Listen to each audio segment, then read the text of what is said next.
Hello नमस्कार, स्वागत है आपका अपने यूट्यूब चैनल स्टडी मटेरियल में। इसमें हम देखने वाले हैं कला विविध के रेखा चित्रों को, जो हमारी टीजीटी पीजीटी आर्ट में क्वेश्चंस पूछे जाते हैं, उन्हें आज हम कवर करेंगे। चलिए स्टार्ट करते हैं अपने सेशन को। भारत के प्रमुख सांस्कृतिक केंद्र कौन कौन से हैं? भारत के प्रमुख सांस्कृतिक केंद्र कुल 7 सांस्कृतिक केंद्र हैं, जो बहुत ही प्रमुख है। एक बार इस रेखा चित्र को समझ लेते हैं। ऊपर की तरफ हमारा उत्तर होता है, नीचे की तरफ दक्षिण, साइड में इस साइड होता है पूर्व और ये होता है पश्चिम। ठीक है, जो कलकत्ता है हमारा किस तरफ पड़ता है? पूर्व की तरफ। ये इसका एक प्रमुख केंद्र है। कलकत्ता है, उदयपुर है, प्रयागराज है, पटियाला है, दीमापुर है, नागपुर है और तंजौर है। किस साइड पड़ते हैं? उदयपुर है पश्चिम की तरफ है, प्रयागराज उत्तर मध्य की तरफ, पटियाला उत्तर क्षेत्रीय भाग में पड़ता है, दीमापुर असम में है जो उत्तर पूर्व की तरफ पड़ता है, नागपुर है महाराष्ट्र में जो दक्षिण मध्य की तरफ है, तंजौर है तमिलनाडु में जो दक्षिण क्षेत्रीय की तरफ पड़ता है। ठीक है, तो चलिए आगे देखते हैं हम। प्रमुख विषय वस्तु क्या है?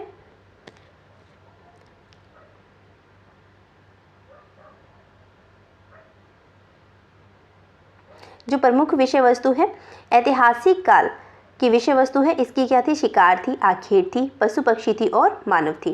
ठीक है, क्या क्या थी? शिकार थी, आखेट थी, पशु पक्षी थी और मानव थी। ठीक है, नेक्स्ट है नागा अर्जुन। नागा अर्जुन बराबर की पहाड़ियां हैं यहाँ पर, आजीविक संप्रदाय से संबंधित है। इनकी विषय वस्तु क्या है? आजीविक संप्रदाय। अजंता गुफा की विषय वस्तु केवल बौद्ध धर्म है। क्या है? बौद्ध धर्म है, जिसमें जातक कथाओं का अंकन हुआ है। गांधार शैली की विषय वस्तु है केवल बौद्ध धर्म। और मथुरा शैली की विषय वस्तु है वो है बौद्ध और जैन दोनों ही है। कौन से? बौद्ध और जैन दोनों ही है। बादामी गुफा की विषय वस्तु है हिंदू और जैन।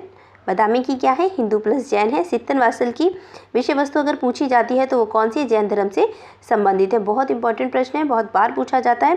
तो सित्तनवासल गुफा जो है किससे संबंधित है? उसकी विषय वस्तु क्या है? तो जैन धर्म है उसकी। सिगिरिया की किससे संबंधित है? बौद्ध धर्म से। एलोरा की है बौद्ध धर्म, हिंदू धर्म और जैन धर्म तीनों से है। एलोरा किस से है? बौद्ध धर्म से है, हिंदू धर्म से और जैन धर्म से। एलिफेंटा की हिंदू धर्म और शैव धर्म से संबंधित है। ठीक है, नेक्स्ट है दिलवाड़ा मंदिर जैन धर्म से संबंधित है। पाल शैली बुद्ध धर्म से संबंधित है। उदयगिरी विदिशा में है जो हिंदू धर्म से संबंधित है। उदयगिरी व खंडगिरी उड़ीसा में है जो जैन धर्म से संबंधित है। राजस्थानी शैली वैष्णव धर्म से संबंधित है। पहाड़ी शैली है हिंदू प्लस वैष्णव धर्म से संबंधित। और कंपनी शैली जो है जेनर चित्रों के लिए प्रसिद्ध है, जिसमें जन सामान्य के चित्र बनाए जाते थे। रोमेश ऋषि गुफा की विषय वस्तु है आजीविक संप्रदाय। चलिए नेक्स्ट है इतिहास का समयकाल। इतिहास का समयकाल क्या है? जैसे ये है क्राइस्ट का एरिया, कौन सा है? जब क्राइस्ट जी का जन्म हुआ है, ईसा मसीह का जो जन्म है वहाँ से तारीखें शुरू की गई हैं। तो ये है ईसा मसीह के पूर्व के, ये इस साइड जब जाते हैं हम तो ईसा मसीह के पूर्व के, इस साइड है ईसा जो ईस्वी कहा जाता है ईसा के जन्म की। ठीक है, इसे कहा जाता है एडी और इसे कहा जाता है बीसी, बिफोर क्राइस्ट। ठीक है, आफ्टर क्राइस्ट। चलिए आगे बढ़ते हैं।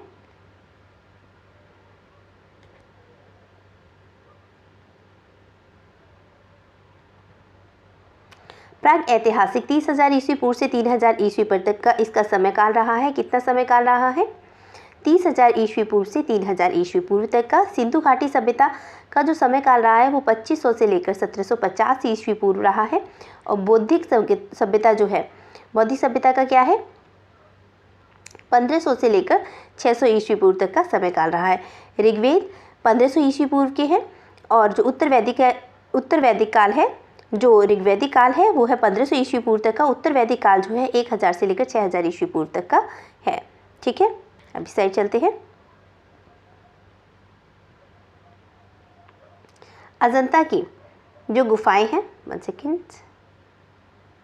अजंता की गुफाएं जो है 2 से 7वीं शताब्दी की है। एलोरा की गुफाएं हैं वो है 7वीं से 5वीं, 7 से लेकर 10वीं शताब्दी तक की है और कहीं कहीं बुक में 5 से लेकर 11वीं शताब्दी मिलता है। नेक्स्ट है सित्तनवासल। सित्तनवासल में क्या है? 7वीं से 9वीं शताब्दी के हैं ये। और जो देवगढ़ है दशावतार मंदिर वो 5वीं शताब्दी से हैं, गुप्त काल के द्वारा बनवाए गए हैं। और खजुराहो का जो है 950 से लेकर 1050 ईस्वी तक का है। अगर शताब्दी में पूछा जाता है तो है 10 से 11वीं शताब्दी। कुतुब मीनार का जो निर्माण काल है वो है 12 से 13वीं शताब्दी। नेक्स्ट है दिलवाड़ा, जो जैन धर्म से संबंधित है, 13वीं शताब्दी में बना है। कोणार्क का सूर्य मंदिर 13वीं शताब्दी का है। राजस्थानी शैली जो है 16 से 19वीं सदी तक की है। मुगल शैली 16 से 19वीं सदी। दक्षिणी शैली जो है ये भी 16 से 19वीं सदी की है। पहाड़ी शैली 17वीं से 19वीं शताब्दी।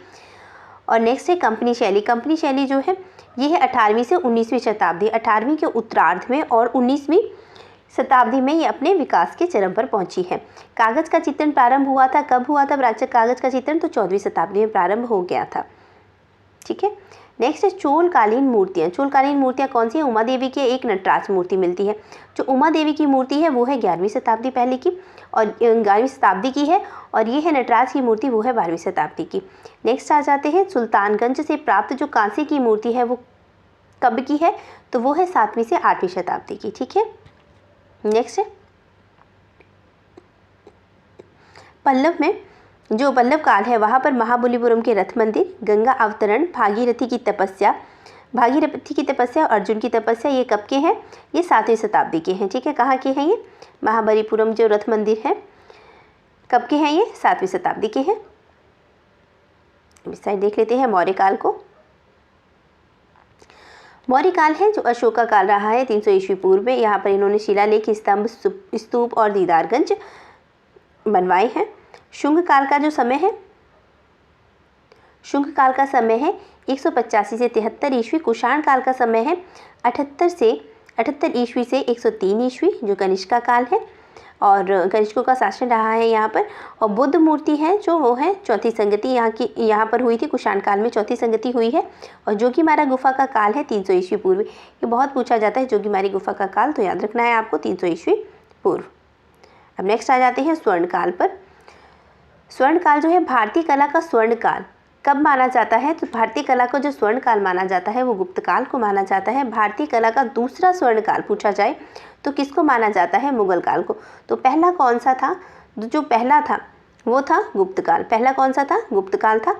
और जो दूसरा है सेकंड नंबर का जो है वो है मुगल काल। ठीक है। नेक्स्ट है मुगल कला का स्वर्ण काल किसे माना जाता है? अकबर के समय के काल को मुगल कला का स्वर्ण काल कहा जाता है। और मुगल काल का स्वर्ण काल किसे कहा जाता है? शाहजहां के काल को कहा जाता है। तो ये इंपॉर्टेंट आपको याद रखना है। यहाँ पर देखिए कला है, अगर कला आ जाए तो किसका है? अकबर का है। और अगर काल आता है तो किसका है? शाहजहां का। ठीक है। काल किसका है? शाहजहां का। कला किसका है? अकबर का। ओके। नेक्स्ट है मुगल चित्रकला का स्वर्ण काल कौन सा है? जहांगीर। मुगल चित्रकला का स्वर्ण काल है जहांगीर। और मुगल स्थापत्य कला का स्वर्ण काल है शाहजहां। ठीक है।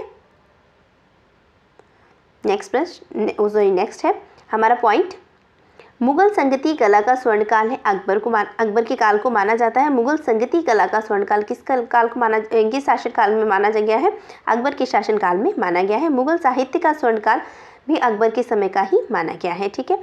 भारतीय चित्रकला की रीढ़ की हड्डी से कहा गया है? मुगल काल को कहा गया है। मेवाड़ की कला का स्वर्णकाल राणा कुंभा के समय हुआ है। इस समय स्थापत्य, काव्य और संगीत का अच्छे से विकास किया गया है। ठीक है। इन्हें संरक्षण दिया था राणा कुंभा ने।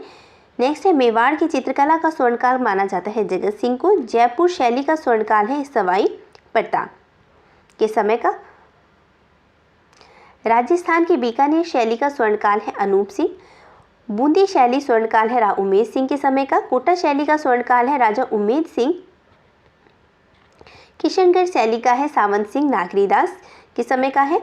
बसौली शैली जो है ये करपाल का है। कांगड़ा शैली जो संसार चंद का है। नूरपुर शैली है जगत सिंह की। और भारतीय मूर्तिकला का स्वर्णकाल है चोल काल। ठीक है। और जो राजस्थानी चित्रकला का स्वर्णकाल है 17 से 18वीं शताब्दी का। और फिर भी इनमें दोनों में से पूछा जाए तो कौन सा हो जाएगा? 18वीं शताब्दी। ठीक है। अब मुगल शैली की बात करते हैं। मुगल शैली में जो जो इम्पोर्टेंट है यहाँ पर कवर करेंगे हम। मुगल शैली की जो नींव रखी है किसने रखी है? हुमायूं ने रखी है। केवल ईरानी प्रभाव यहाँ पर दिखाई देता है चित्रों में। ठीक है। शुरुआत या विकास की बात करें तो यहाँ पर ईरानी प्लस भारतीय का मिश्रण होकर जो चित्र बनाए गए हैं, ठीक है, तो इन दोनों के मिश्रण से कौन सी शैली बनती है, तो ये बनती है मुगल शैली। ईरानी शैली के जो प्रमुख चित्रकार थे वो थे मीर सैयद अली और अब्दुल इस्मत। कौन कौन थे? मीर सैयद अली और अब्दुल इस्मत। और भारतीय मिश्रण चित्र के दशवंत थे, और कौन थे? बसावन। दो थे, दशवंत और बसावन, ठीक है। नेक्स्ट है मुगल चित्रकला जो है जहांगीर के समय में फली फूली पनपी है, और इसके समय में जो पतन दिखाई देता है, मुगल चित्रकला का पतन दिखाई देने लगा था शाहजहां के समय में। यहाँ पर चित्रकला का पतन कहा जाए, चित्रकला का पतन किस समय दिखाई देने लगा था? शाहजहां के समय में, क्योंकि इन्होंने स्थापत्य पर ज़्यादा ध्यान दिया था, ठीक है। मुगल चित्रकला का पतन हुआ कब हुआ है? औरंगजेब के काल में। कब हुआ है? औरंगजेब के काल में। अब देखते हैं इस पर प्रभाव किस किस चीज़ का था। तो देखिए, हुमायूं के समय में केवल ईरानी प्रभाव हमें चित्रकला में दिखाई देता है, ठीक है। अकबर के समय में ईरानी, भारतीय और यूरोपीय तीनों दिखाई देते हैं, ईरानी भी, भारतीय भी और यूरोपीय भी, ठीक है। भारतीयों में क्या है, ये जे आयरस पद्धति का यूज़ करते थे और इटालियन फ्रेस्को पद्धति दोनों का यूज़ करते थे। जे आयरस जो पद्धति है इसमें जो माहिर थे वो दसवंत और बसावन थे, ठीक है। नेक्स्ट है जहांगीर। जहांगीर के काल में ईरानी और भारतीय और यूरोपीय तीनों पद्धति का प्रभाव दिखाई दे, तीनों जो थी टेक्निक, इन सभी का प्रभाव दिखाई देता था, ठीक है। और लगभग यहाँ पे जो ईरानी प्रभाव है जहांगीर के समय में बहुत कम हो गया था, भारतीय और यूरोपीय बढ़ने लगा था, ठीक है। तो यूरोपीय का सबसे अधिक दिखाई देता है, ईरानी का कम दिखाई देता है। शाहजहां के समय में भारतीय प्रभाव अधिक दिखाई गया है, और यूरोपीय, यहाँ पर यूरोपीय प्रभाव भी अधिक दिखने लगा था। छाया प्रकाश के चित्र बनने लगे थे, और 3D टेक्निक यहाँ पर यूज़ होने लगी थी, और जिसे कहा जा रहा था पर्दास टेक्निक, ठीक है। औरंगजेब के समय में कोई आर्ट नहीं हुई है। अकबर के समय में जो हाशिए बनवाए जाते थे, जैसे कोई पेंटिंग बनाई है उसमें जो हाशिए बनाए जाते थे वो सादे हाशिए थे, मार्जिन बहुत कम दिया जाता था, इस तरीके से बहुत सादे हाशिए थे, ठीक है। और जब आया है जहांगीर का काल, तो जहांगीर के समय में सुंदर अलंकरण होने लगा था, फूल पत्तियों के टाइप का अलंकरण होने लगा था। शाहजहां के समय में चौड़ी हाशिए बनते थे, फोटो बीच में छोटी होगी और उसके बाद इसके बड़े बड़े हाशिए होंगे, ठीक है। यहाँ पर डिज़ाइन बनी होगी और यहाँ पर किसी का चित्र बना होगा, ठीक है। तो इस तरीके का चौड़े हाशिए बनाए जाते थे शाहजहां के समय में। व्यक्ति चित्र किसके समय में बनाए जाते थे? तो शबीब जो थे अकबर के समय में शुरू हो गए थे। और सर्वश्रेष्ठ शबीब अगर पूछा जाता है, सर्वाधिक या सर्वश्रेष्ठ शबीब जो है वो जहांगीर काल का माना जाता है। आभा मंडल अधिकांश कहाँ पर है? जहांगीर के समय में। पतन काल जो है वो जहांगीर के समय में दिखाई दे, शाहजहां के समय में पतन काल दिखाई देने लगा था, और पतन हो गया था किसके समय में? औरंगजेब के समय में, ठीक है। आभा मंडल कब दिखाई दे रहा है? जहांगीर के समय में आभा मंडल। आभा मंडल क्या होती है? कोई भी जैसे आकृति है, ठीक है, इसके पीछे जो बनाया जाता है ये रोशनीदार, इसको कहते हैं आभा मंडल, ठीक है। ये क्या है? आभा मंडल। तो किसके समय में दिखने लगा था? जहांगीर के समय में। पतन काल किसे कहा गया है? पतन का जो कला का पतन होने लगा था किसके समय में? तो शाहजहां के समय में, और पतन हो गया था तो औरंगजेब के समय में, ठीक है। ये कुछ इंपॉर्टेंट पॉइंट है। अब हम इनको जानेंगे उपनाम। किस किस चित्रकार को किस उपनाम से जाना जाता है? जैसे हमारे निकनेम होते हैं, इसी तरीके की इनकी भी उपाधियाँ हैं। पूर्व का राफेल क्या है? बिहज़ाद। किसे कहा जाता है? पूर्व के राफेल बिहज़ाद कहलाते हैं। और जो पूर्व का होमर है वो कौन है? फिरदौसी। पूर्व का होमर फिरदौसी है। पूर्व का दैत्य अगर पूछा जाता है आपसे तो वो कौन है? मार्तंड सूर्य मंदिर पूर्व का दैत्य कहा जाता है। पूर्व का पेरिस किसे कहा जाता है? जयपुर पांडिचेरी। पंछियों का चितेरा देवकी नंदन शर्मा। ये बहुत ही इंपॉर्टेंट है, स्टार भी मैंने लगा रखे हैं। तो जो पंछियों का चितेरा है वो कौन है? देवकी नंदन को कहा जाता है। भीलों का चितेरा गोवर्धन दास जोशी को कहा जाता है। और भैंसों का चितेरा परमानंद चोयल को कहा जाता है। शिव सिद्ध कलाकार कौन है? नंदलाल बोस। शिव सिद्ध कलाकार कौन है? नंदलाल बोस है। और मुगल सिद्ध कलाकार कौन है? तो वो है अविंद्रनाथ टैगोर। कौन है? अविंद्रनाथ टैगोर। शिव सिद्ध नंदलाल बोस, मुगल सिद्ध अविंद्रनाथ टैगोर, ठीक है। नेक्स्ट है कला का सम्राट किसे कहा गया है? बीसी सयाल को। रंगों का सम्राट अगर पूछ दिया जाता है तो रंगों का सम्राट है चुगताई। भावों का सम्राट कौन है? चतिन्नाथ मजूमदार, ठीक है। चतिन्नाथ मजूमदार है, ठीक है। कौन है? चतिन्नाथ मजूमदार। अब आ जाते हैं चित्रों के राजकुमार पर। चित्रों का राजकुमार जो कहा जाता था वो राजा रवि वर्मा को कहा जाता था। शताब्दी पुरुष जो है वो है बीसी सयाल। शताब्दी पुरुष कौन है? बीसी सयाल है।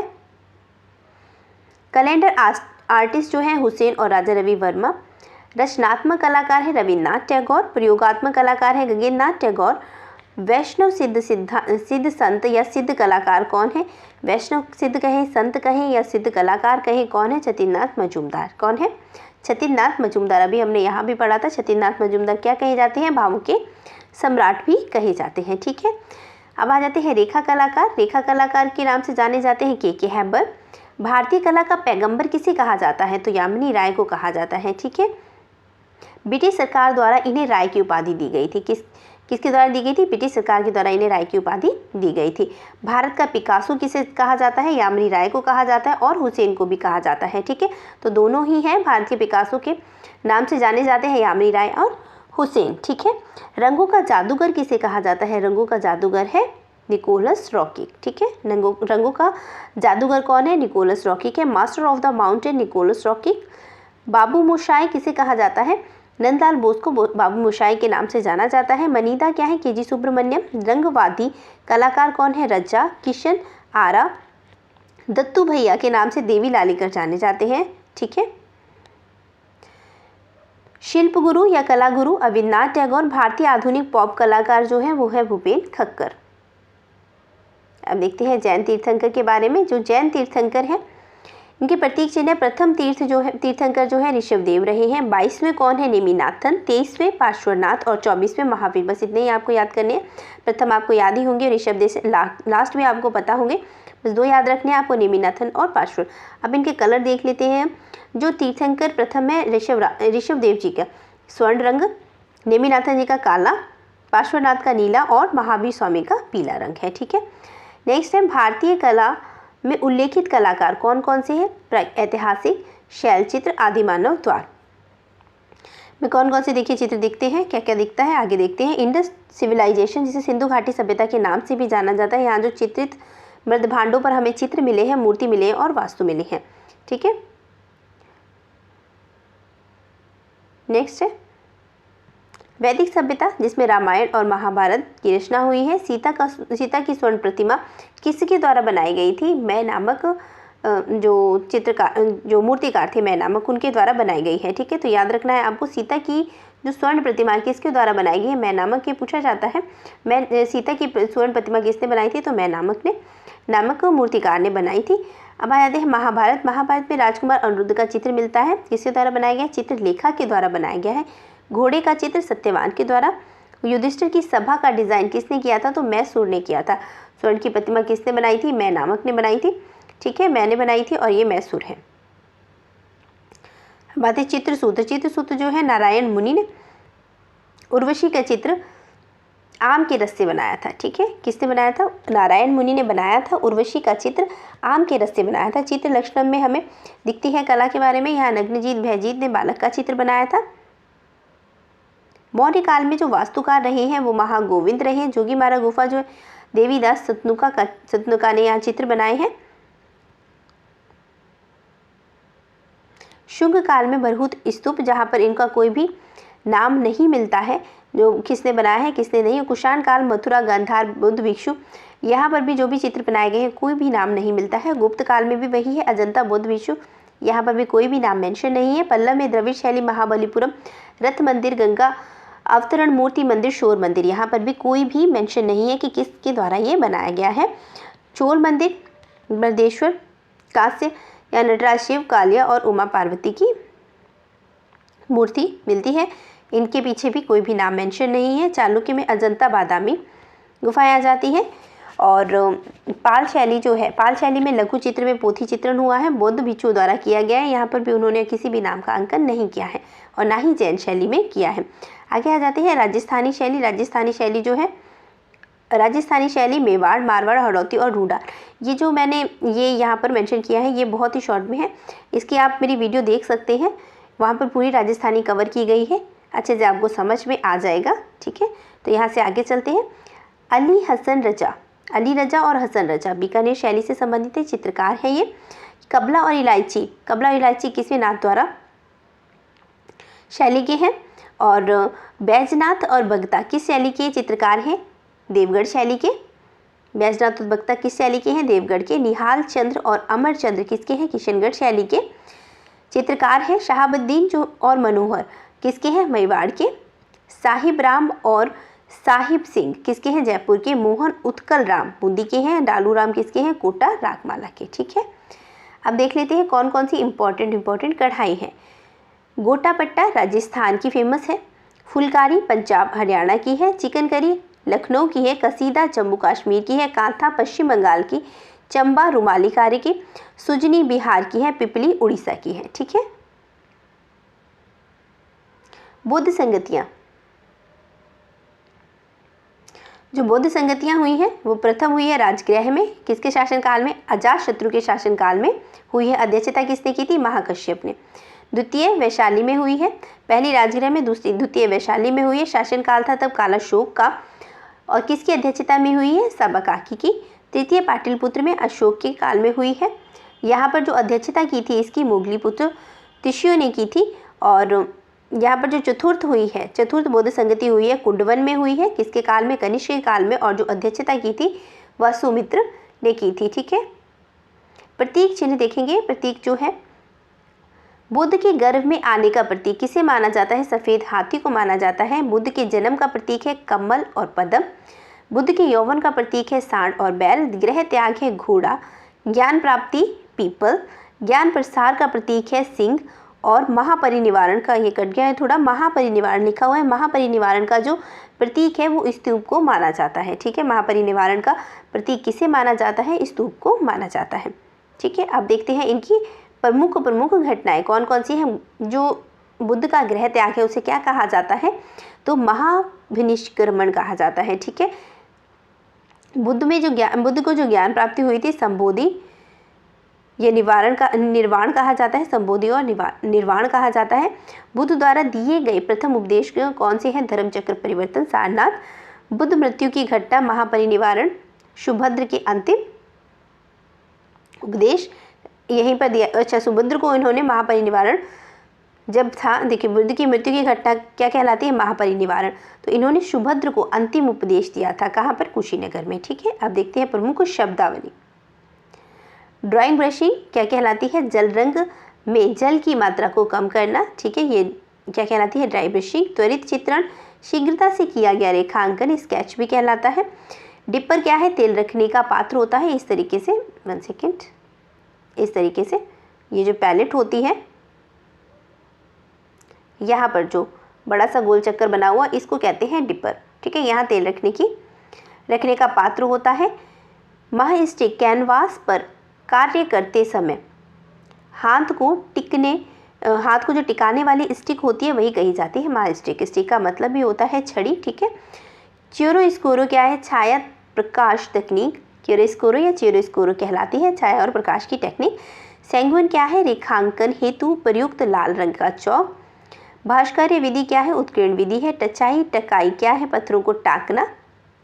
स्टाइलस भित्ति की टचाई में प्रयुक्त होने वाला जो उपकरण होता है उसको कहते हैं स्टाइलस। स्टेलिंग क्या है? बिंदु से छाया प्रकाश बनाना, जैसे बिंदु परदाज। ठीक है, जिस तरीके से ये है, यहाँ छोटा छोटा बिंदु करके जो छाया प्रकाश का हम चित्र बनाते हैं उसको कहा जाता है बिंदु परदाज या छाया प्रकाश। ठीक है, परदाज क्या है? मुगल कला का छाया प्रकाश है परदाज। हैचिंग क्या है? लाइन से बनाया गया छाया प्रकाश। इस तरीके से कोई भी हमने यहाँ पर बना लिया है, जैसे अपना कोई स्ट्रक्चर बनाया उसके पीछे जो हम कर देते हैं लाइन से शेडिंग, वही कहलाती है हमारी हैचिंग। हाशिया क्या है? चित्र का बॉर्डर। इकेबाना क्या है? जापान में पुष्प संयोजन की कला को इकेबाना कहा जाता है। बॉडी कलर क्या है? ग्वाश रंग। ब्लोन ब्लास्ट क्या है? ब्लोन ब्लास्ट जो है वो है रंग की बूंद को धरातल में रखकर स्ट्रॉ से फूंक मारना। ठीक है, वो क्या कहलाते हैं? Balloon blaster. ग्लेजिंग क्या है? रंगों के ऊपर लगी हुई पारदर्शी परत को कहा जाता है ग्लेजिंग। परिप्रेक्ष्य वस्तु की स्थिति का पता लगाना। वॉश टेक्निक है जल रंग। पैलेट क्या है? रंगों को मिलाने वाली प्लेट कहलाती है पैलेट। मिनिएचर क्या है? छोटे छोटे आकार में बनाई गई कलाकृतियाँ। रॉक पेंटिंग आदि मानव द्वारा गुफाओं में बनाए गए चित्र। तखने क्या है? कला का यूनानी नाम तखना कहलाता है। और कुंस क्या है? कला का जर्मनी नाम होता है। ठीक है, तो कला का जर्मनी में क्या कहा जाता है? कुंस। यूनानी में तखने पूछा हुआ है। ठीक है,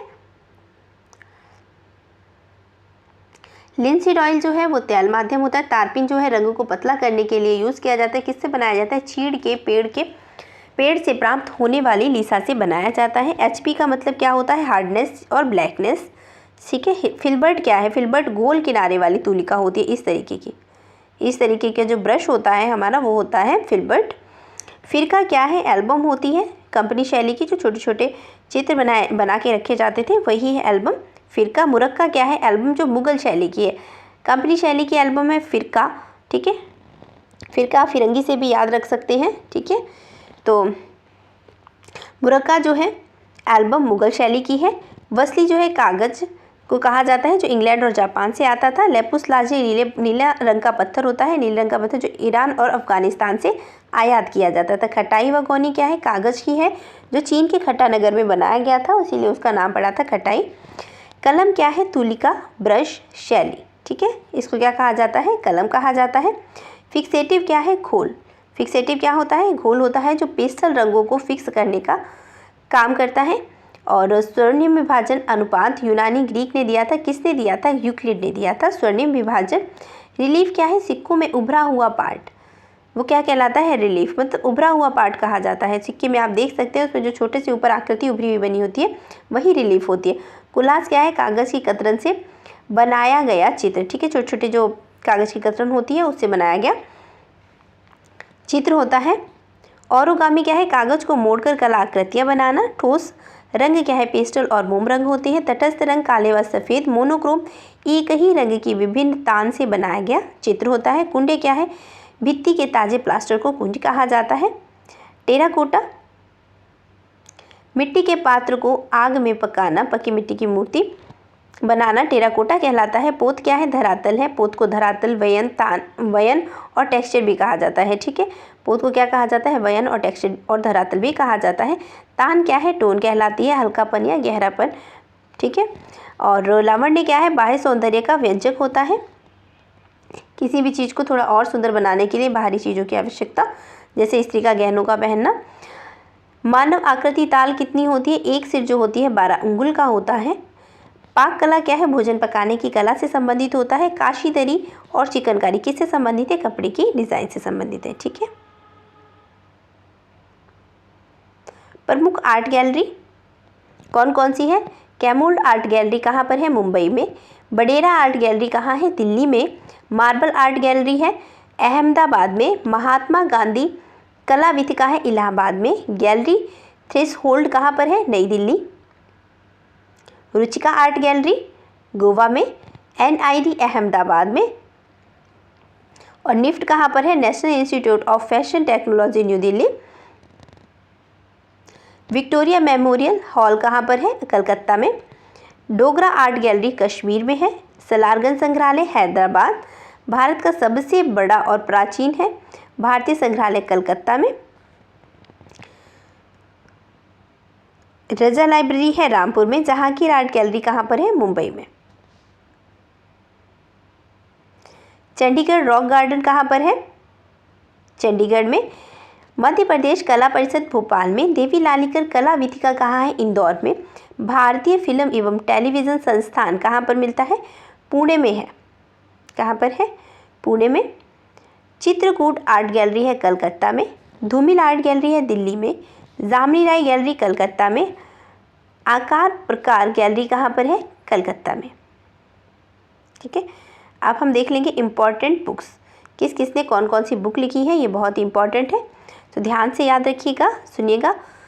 बर्ड एंड लाइन किसके द्वारा लिखी गई है? FN सूचा के द्वारा लिखी गई है। पहाड़ी मिनिएचर पेंटिंग है कालखंड वाला के द्वारा लिखी गई है। अब्बन ठाकुर अविनाश टैगोर के द्वारा लिखी गई है। Myths and symbol in Indian art and civilizations किसके द्वारा लिखी गई है? हेनरिक जिमर के द्वारा लिखी गई है। अजंता टेम्पल्स स्टेला क्रैमरिश ने लिखी है। The dance of Shiva Ananda Coomaraswamy ने। Lust for life Van Gogh के द्वारा लिखी गई है।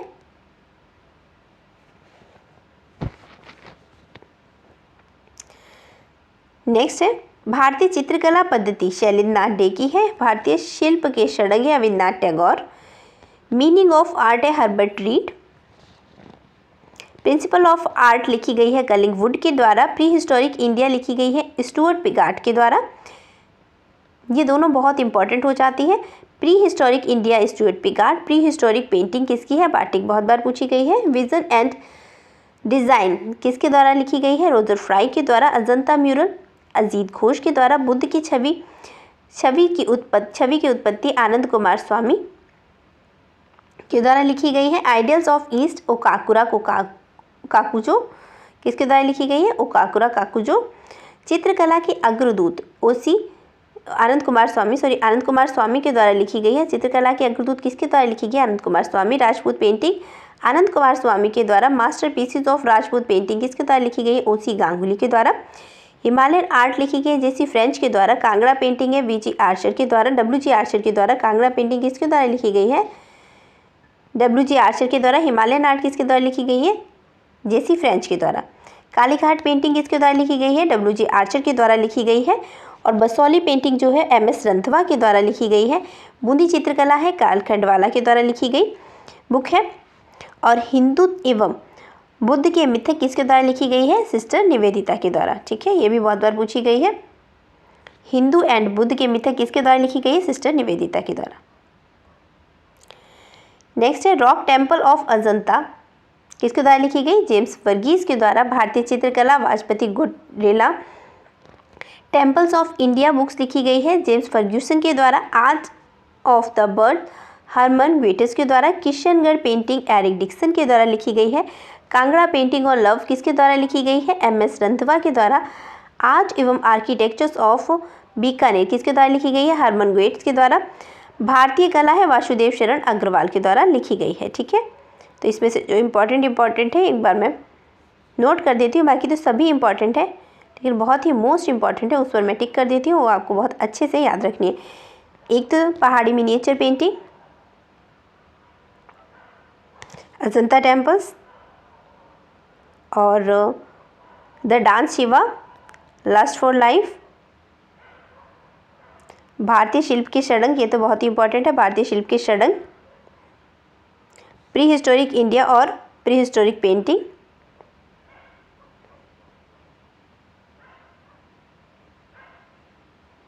Ideals of east, Rajput painting बहुत इंपॉर्टेंट है, और हिमालयन आर्ट, कांगड़ा पेंटिंग,